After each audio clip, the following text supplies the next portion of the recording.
jubante jafe-jafe yi ñu nekkee dañu seetlu atum 2000 ba léegi li xew ci réew mi musu fee xew askan wi yëpp bokk benn kàddu ñoo ngi naan wooy ndool gi ci réew mi. voilà mbokk yi ñu ngi leen di gërëm di leen sant ci seen teewaay bi tey ñu ñëw fii ci Palam seet si ki nga xamante ne moom mooy madame Mbacké ñu bàyyi ko rek mu nuyoo ak mbokk yi tey tamit aussi madame Mbacké nga présenté lu nga wax ñu lan mooy Palam laata ñuy dugg ci waxtaan bi. alhamdulillahi rabbil alamin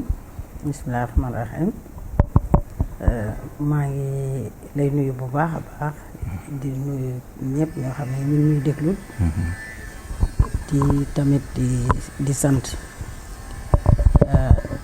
man madame Mbacké Khady Fall Ndiaye nekk directrice donc programme bi nga xam ne mooy programme d'alphabétisation et d'apprentissage des métiers pour la lutte contre la pauvreté. muy maanaam daal xalaat boo xam ne bi gouvernement du Sénégal ak la Banque islamique de développement ak ministère de la femme de la famille du genre et de la protection des enfants ñoo xalaat par rapport ak nii nekk nii jigéen yi surtout en milieu rural jeunes yi ak xale yi mel malgré que lépp liñ ci def ndax gouvernement bi lu ne def na ko ci pour jëmale leen kanam ñu am nag xalaat boo xam ne dañu war a xeex ñàkk ndax bala ngay mën a am dara il faut nga jóge ci ñàkk bala ngay jóge ci ñàkk tam il faut nga am xam-xam donc moo tax ñu ne alphabétisation moo xam ci arabe bi la wala ci sa làkk bi nga xam ne moom ngay làkk ci fa nga dëkk wala sax ñu ngeen ko bëggee ci jeunes yi par exemple en français alphabétisation boobu nag ci sa làkk surtout particulièrement dafa war a dëppoo ak li nga xam ne moom ngay yëngu muy sa activité bi boo leen boolee maanaam di nga mën a fexe ba dem jàng ba am sa diplôme nga dem wuti liggéey wala soo jàngee ba mokkal nga ànd ak say moroom yi nga xam ne yéen a bokk gox ba ngeen dëkk ngeen def créer nag seen benn micro entreprise jàppale leen Palam jàppale leen ci ay jumtukaay ñu mën a toog ca gox ba ñu dëkk liggéey doon ay entrepreneur que ça soit jeunes yi wala muy jigéen ñi donc Palam ci loolu lay dox ba nga xamee ni bii daal kenn ku ci nekk di nga am looy yëngu muy yëngu bu dëgër nag mooy li ñuy wax la formation qualifiante nga mokkal ko ñu jàppale la nga am ay jumtukaay ànd ko ak ñi nga dëkkal ba nga xamee ni bii di ngeen mën a mënal seen bopp mënal seen waajur fa ngeen dëkk muy gox ba itam ñu sentir ne kenn ku ci nekk am na lu mu jàpp te ni ma koy waxee rek kenn ku ne boo amee loo jàpp rek émergence daal di dugg mooy maanaam jëm kanam mënal sa bopp te kenn ku ne boo mënal sa bopp rek Sénégal day daal di jëm kanam loolu la Palam di liggéey ba nga xamee ni bii daal xale yu ndaw yi nga xam ne jàngatuñu école ñu mel ni dañ leen wax daal ñii mënatuñ dara xamatuñ dara ñu bàyyi leen ñu taxawaal Palam dafa ñëw récupérer ñooñu. D'accord. am nu muy doxaleeg ñoom. ñëw ci jeunes yi am ñuy doxaleeg ñoom ñëw ci jigéen ñi am ñuy doxaleeg ñoom ñooñu nag defe naa ñooy xolu famille yi. ñooñu boo leen jàppale defe naa mbir yi dina jëm kanam. d'accord ok ci programme boobu la sax gis nañu sax daal vraiment lu gën a bëri mooy jigéen ñi tamit aussi ngeen di jàppale ci wàllum formation bi ak microfinance loolu tamit aussi Palam ban taxawaay la am daal vraiment ci li ñuy gis tamit aussi ngeen di produire aussi via jigéen ñooñu. waaw comme ni ma ko waxee rek Palam dafa nekk programme boo xam ne bu complexe la. am gis-gis ci mbiru famille bi parce que approche Palam mooy la famille ndax soo dimbalee kenn ci famille bàyyi ñi ci des affaire bi du xaw a dox loolu moo tax comme ni ma ko waxee xale yi ak jeunes yi mais nag ñu gën a jox tamit bopp jigéen ñi parce que jigéen ñi comme ni ñuy waxee ñooy xolu famille bi jigéen ñi suñ leen jàppalee rek mel na ni tamit yombal nañu liggéey bi ci biir famille bi jigéen ñi nag jàmbaar lañ xam nañu ñi ci ëpp ci jigéen ñi kenn du xëy tëdd di nelaw ku ci nekk soo xëyee yaa ngi nekk ci lu yëngatu mu jural la koom-koom mu tuuti walla mu bari yaa ngi cee yëngatu pour andi ko ci sa biir kër. Gouvernement bi aussi comme ni ma koy waxee am na lu bari lum ci def. man am na lu ma ci xam parce que am na programme yu bari accompagné naa leen. waaye ñu xool ne am na façon doxalin boo xam ne bi pour jigéen ñi autonome mënal seen bopp buy yóbbaale famille bi yëpp. am na lu mu la war a laaj. ci jigéen ñooñu nag comme ni ma ko waxee Palam amoon na programme bu njëkk phase 1 bi. ñu enrôlé woon maanaam 10 000 fukki junni jigéen. genn wàll ga organiser nañ leen. jàppale leen ba tey ñi ngi am seen micro entreprise di liggéey. ñu évaluer programme bi gis ne am na ay résultats yu am solo. ñu ne kon Palam 2 bi ñu defaat Palam 2 ñu ne dinañu jëlaat encore juróomi junni jigéen. yoo xam ni li ñuy jëkk a def mooy ñëw waxtaan ak ñoom. informer leen sensibiliser leen ba ñu xam fan la ñu war a jëm ak ñoom ñu xam tam seeni bëgg-bëgg xam tam ci lan la ñuy yëngatu soo defee loolu ba pare da nga leen di formaliser parce que li ñuy wax ne dañ leen war a yóbbu ñu autonome créer ay entreprise loolu dafa am lu mu laaj donc ñu dimbali leen ba formaliser groupement yi nga xam ne moom la ñu créer maanaam ñu am GIE suñu paree ci loolu ñu xool activité ba ñu nekk di ci yëngatu te mu dëppoo ak li gox bi laaj mu dëppoo ak li département bi laaj mu dëppoo daal maanaam ak li région bi laaj bu ko defee ci loolu la ñuy ñëw nag tàggat leen bu ñu gën a mokkal activité yooyu ñu doon def parce que jigéen ñi li may wax seen jàmbaar dañuy góorgóorlu di dem ak dikk rek mais am na loo xam ne boo leen tegee ci yoon tey di ngeen leen dégg fa sori loolu moo tax formation boobu technique ñu ñëw renforcer ko bi ñu paree ci loolu ndax boo nee micro autonomie war nga tamit am beneen xam-xam bu dul rek mokkal activité bi ñu ne alphabétisation boo xam ne bi dafay dëppoo ak activité bi ñu ne loolu doyul il faut ñu jàngal leen gestion pour ñu mën a xàmmee seen bénéfice ak seen capital pour ñu mën a xàmmee lan moo dugg lan moo génn pour ñu mën a xàmmee maanaam stock bi maanaam lépp loo xam ne war nañ ko xam en terme de gestion ci benn micro entreprise loolu dañ leen koy jàngal te kenn ku nekk na nga xam sa rôle ak sa responsabilité parce que c'est très important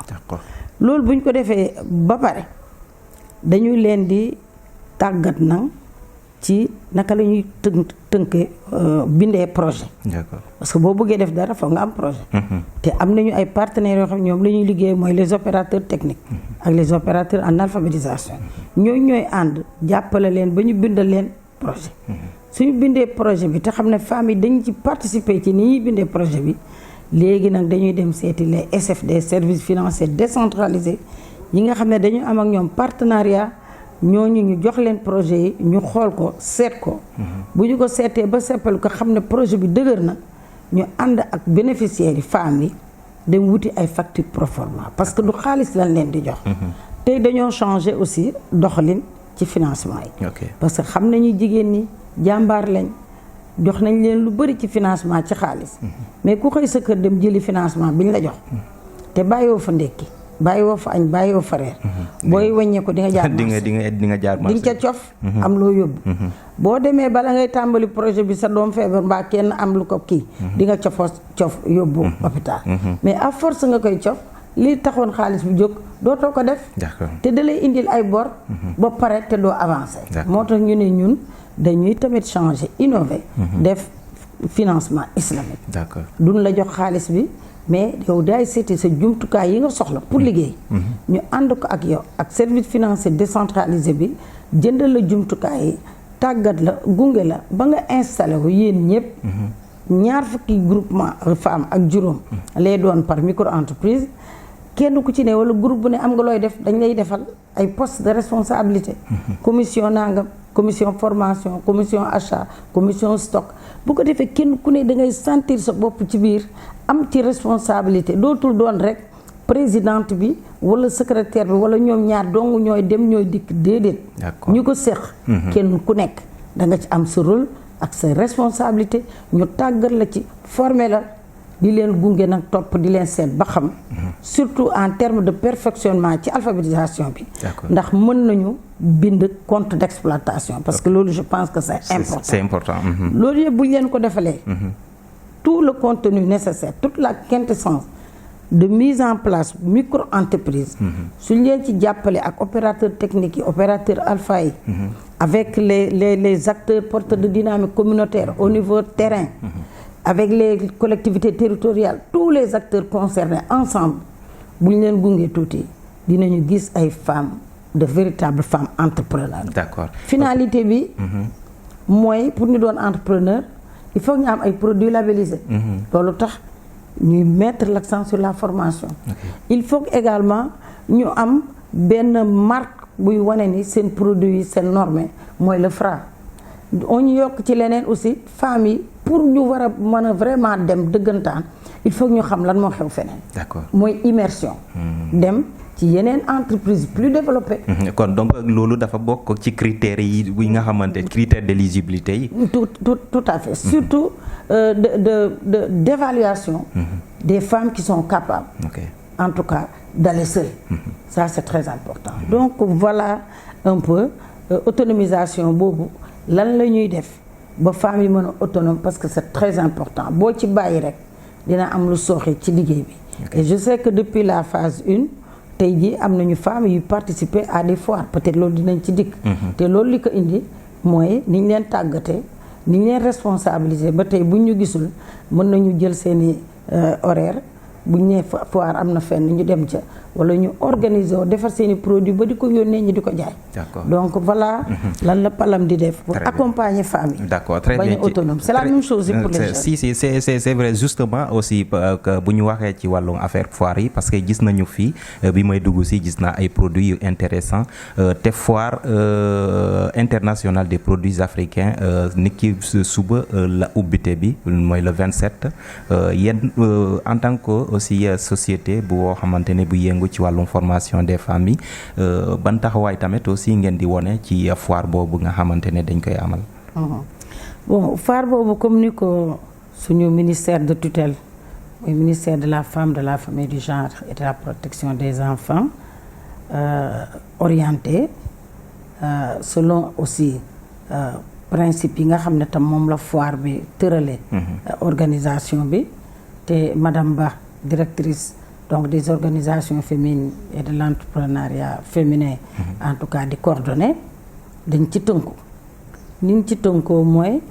foire boobu sur le plan institutionnel naka le programme bi di participer à l'autonomisation des femmes aussi bien également des jeunes et particulièrement des jeunes filles et loolu je pense que moo jiitu lépp bala ngay egsi ci ay produits dafa am fa war a jaar programme bi donc comme ni ma ko waxee tëbul rek ne lii laay def ak lële dafa am processus d'abord par rapport ak orientation yu ñu ko jox mooy li ma wax sànq dañu wax ne ñu juróom benn junni xale war ngeen leen a encadrer surtout ay jigéen dont 68% de filles war nañ leen jàngal ci diir bu gàtt 3-4 ans ñu mën a dem continuer ji seen étude wala ñu mën a accéder sur le plan académique à l'enseignement moyen secondaire et loolu def nañ ko d'accord jeunes yi aussi xam nga c'est une problématique l'emploi des jeunes surtout des jeunes filles ñooñu itam la formation qualifiante am na stratégie bu ñuy jël boo xam ni c'est au niveau local ça leur permet ñu am une formation au même titre que xale yi nekk au lycée de la Fosse parce que am nañu ci Palam 1 bi des jeunes qui ont eu le CAP d'accord à l'instar du lycée de la Fosse beneen bi tamit moom mooy jigéen ñi donc loolu yëpp pour nga mën ko def il faut nga gëstu d'accord une étude du milieu pour xam d'abord ñii lan la ñu bëgg quelles sont les opportunités locales est-ce que dëppoo na ak li nga xam ne bu ñu ko defee dinañ ci génn wala déet il y a tout un travail d'accord il y a également la planification des activités parce que bu ñu la nee programme bi juróomi at la war nga ko planifier boo ko planifier chaque année aussi war nga wax ne lii ak lii loolu laay def ba nga xam ne di nga egg si tey ci lii ma wax sur vraiment l'indépendance économique je dirais même socio-économique des jeunes mais particulièrement des femmes qui aujourd'hui vont participer par le biais donc des documents, des brochures que nous avons réalisées et qui montrent ce que le Palam a fait avec ces femmes-là. Nous avons une brochure qui va être exposée sur donc, le Palam en images. Depuis la première phase jusqu'à maintenant. Il y a des dépliants. Bon, il y a également, comme vous l'avez vu, donc une vidéo sur les réalisations des femmes dans nos différentes zones d'intervention, que ce soit Diourbel, que ce soit Kaffrine, que ce soit Kaolack, Fatick ou Thiès. Tout ce que les femmes ont pu faire par rapport aux produits qu'ils ont réalisés, c'est déjà dans des vidéos, dans des publics reportages ou dans des brochures, avec toutes les explications requises dans des dépliants. Et comme on nous a demandé de mettre l'accent surtout sur une exposition institutionnelle, donc tout ce travail-là a été fait et va être donc exposé. Bon, on aurait souhaité à côté avoir les produits réellement donc réalisés par les femmes pour voir de visu vraiment et la présentation, mais aussi s'il y a lieu une démonstration de dégustation même de produits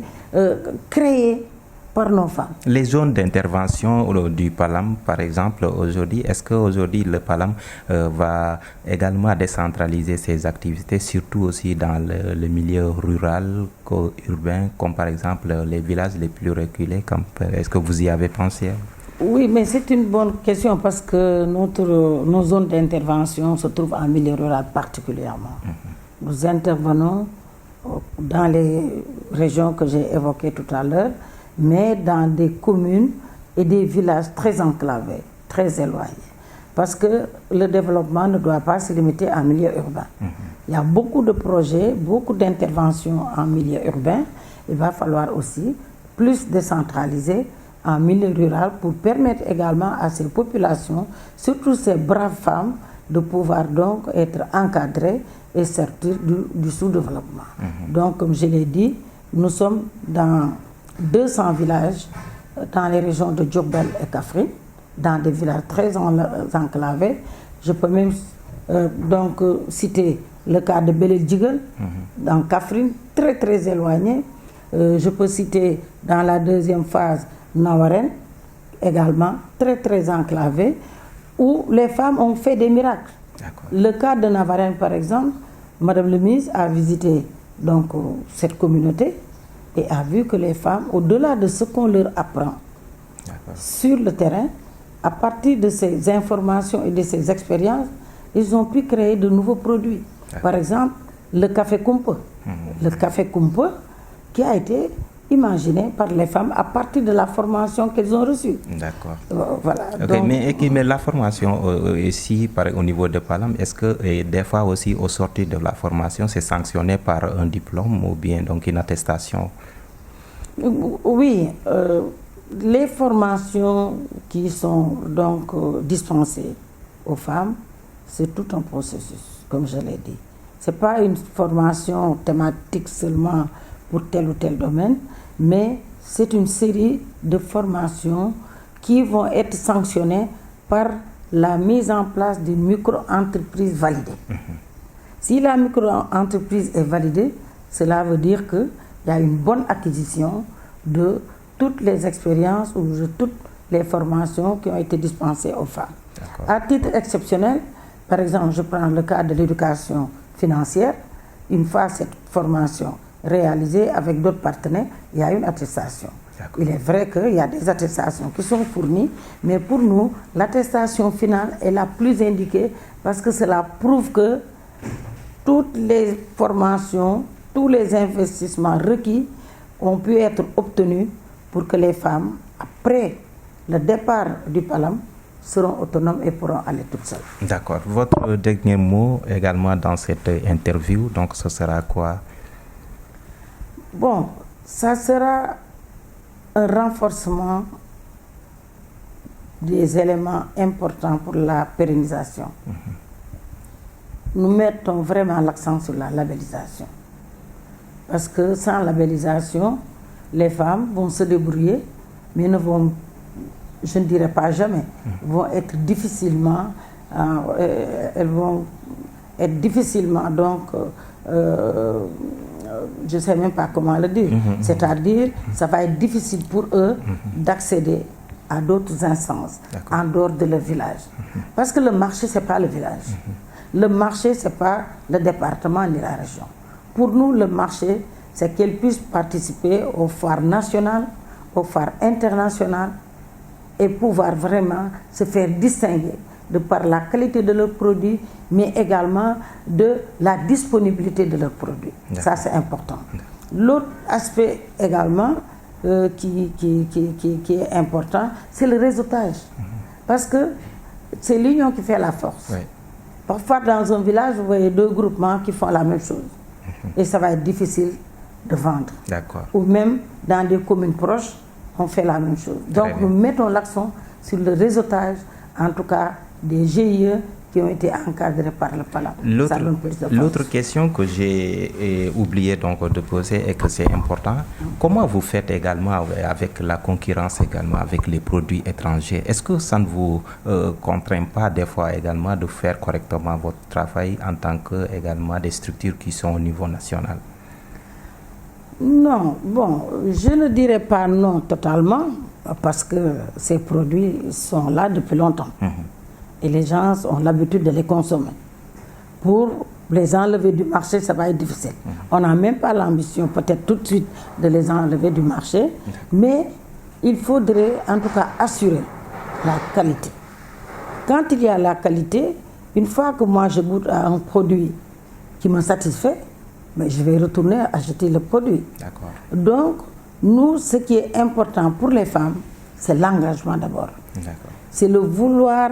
en tout cas de l'activité qu'on est en train de faire. C'est d'acquérir les compétences et de pouvoir également se mettre ensemble. Je l'ai dit tout à l'heure, si on se met ensemble avec des produits de qualité labellisés, vendus dans les supermarchés, vendus dans les foires, je pense que de plus en plus, les produits étrangers vont disparaître. Parce que il faut aussi mettre l'accent sur l'information et la sensibilisation. Ça, c'est important. ci parti boobu nga ñëwaat ko ci wolof maanaam produit yi nga xamante ne dañuy jógee ci bitim réew. tey gis nañ ko ci marché sénégalais te yéen en tant que daal ay structures yi nekk fii ci réew mi yéen a ngi yëngu ci wàllum tamit aussi formation ak defar ay meññeenteef yi fi local. loolu est-ce que du gàllankoor ci yéen ci wàllum concurrence bi ci marché bi? Bon, je ne vais pas dire encore parce que, comme je l'ai dit, les produits qui sont bitim rew dañ fi yag ñew té ñukoy jaay aussi dañu am capital dañu am doolé dañu am force